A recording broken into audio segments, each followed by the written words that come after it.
como vocês estão vendo aí, revolta. Revolta. Mas por que revolta? Porque a revolta é para você conquistar. Olha, jovem, se você quer conquistar, sair desse sofrimento que você está hoje, ou você quer conquistar aquilo que você nunca conquistou na sua vida, aquilo que você nunca teve, aquele seu maior sonho que você pensa que é impossível acontecer, hoje vai ter contagem regressiva. E são 2 e 3. Daqui a pouco já vai começar a fogueira santa.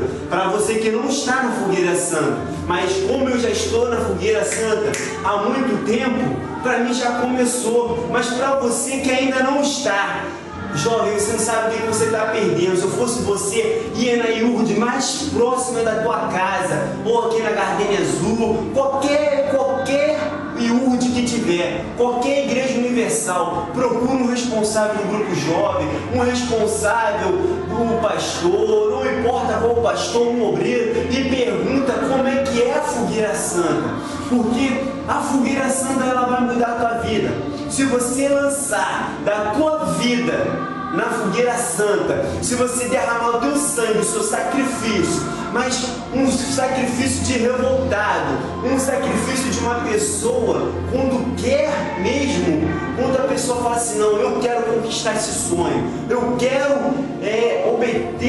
ultrapassar os meus limites, eu quero tudo isso, uma coisa que nunca aconteceu na minha vida. E se esse Deus é o Deus Todo-Poderoso, o Deus dos crentes que eu estou ouvindo, então Ele vai ouvir e vai ver meu sacrifício.